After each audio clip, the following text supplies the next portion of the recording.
Railway Koduru కోర్టుకు పోసాని కృష్ణమురళి మార్చి 13 వరకు remand విధించిన జడ్జి.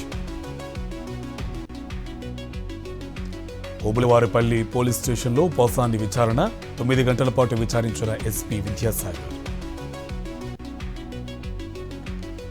పోసానపై బిఎన్ఎస్ 111 సెక్షన్ నమోదు దుర్మార్గం, కక్ష సాధింపు చర్యల్లో భాగంగానే కేసులు పెట్టారన్న పొన్నవోలు. కూటమి ప్రభుత్వంలో ఆగని కక్ష సాధింపు చర్యలు, వైఎస్ఆర్సీపీ నేత గోరంట్ల మాధవ్కు విజయవాడ పోలీసుల నోటీసులు. ఎస్ఎల్బీసీ టన్నెల్ ప్రమాదానికి రాష్ట్ర ప్రభుత్వానిదే బాధ్యత, ఘటనా స్థలానికి సీఎం రేవంత్ వెళ్లకపోవడంపై బీఆర్ఎస్ విమర్శ. ఏపీలో ముగిసిన ఎమ్మెల్సీ ఎన్నికల పోలింగ్, కోడ్ ఉల్లంఘించి కూటమి నేతల అరాచకం. తెలంగాణలో 3 ఎమ్మెల్సీ స్థానాలకు ముగిసిన పోలింగ్, వచ్చే నెల 3న ఎన్నికల ఫలితాలు. మళ్లీ వచ్చేది జగనన్న ప్రభుత్వమే, వైఎస్ఆర్సీపీ కార్యకర్తలు అధైర్యపడొద్దు, నరసరావుపేట మాజీ ఎమ్మెల్యే గోపిరెడ్డి శ్రీనివాసరెడ్డి. రిమాండ్ ఖైదీగా ఉన్న వైఎస్ఆర్సీపీ కార్యకర్తకు అస్వస్థత, హిందూపురం సబ్ జైల్లో ఘటన. హైదరాబాద్ సెంట్రల్ యూనివర్సిటీలో కూలిన భవనం, 7 కార్మికులకు గాయాలు, ఆసుపత్రికి తరలింపు. చాకలి ఐలమ్మ యూనివర్సిటీకి నిధులు సమకూరుస్తాం, డిప్యూటీ సీఎం భట్టి విక్రమార్క వెల్లడి, యూనివర్సిటీ నమూనాల పరిశీలన.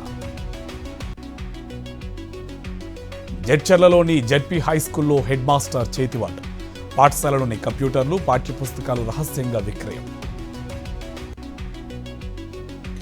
శ్రీశైలంలో ఘనంగా మహాశివరాత్రి బ్రహ్మోత్సవాలు, 9వ రోజు స్వామి అమ్మవార్లకు విశేష పూజలు.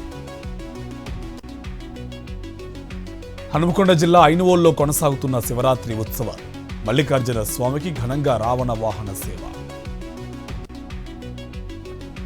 శ్రీ సత్యసాయి జిల్లా సంకేపల్లి లింగయ్య స్వామి పరుస ఉత్సవాలు, వైఎస్ఆర్సీపీ పాటలతో ఉత్సవాలను హోరెత్తించిన అభిమానులు.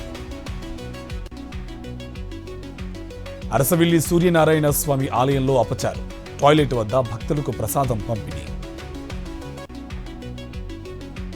పల్నాడు జిల్లా కాకానిలో ప్రమాదం, పంట కాలువలో పడిపోయిన భారీ విద్యుత్ ప్రభ.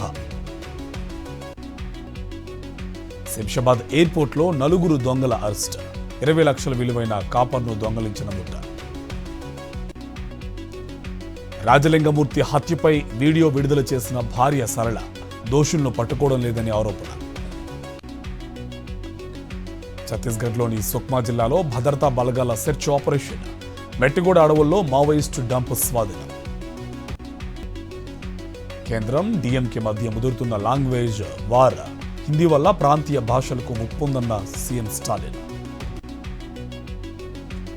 వక్ఫ్ సవరణ బిల్లుకు కేంద్ర కేబినెట్ ఆమోదం, జేపీసీ నివేదిక ఆధారంగా సవరణ బిల్లు 2వ దఫా బడ్జెట్ సమావేశాల్లో ప్రవేశపెట్టనున్న కేంద్రం. భారతీయ విద్యార్థిని నీలం షిండే కుటుంబానికి కేంద్రం సాయం, వీసా లేదా అత్యవసర ట్రావెల్ పర్మిట్ ఇవ్వాలని అమెరికాకు విదేశాంగ శాఖ విజ్ఞప్తి.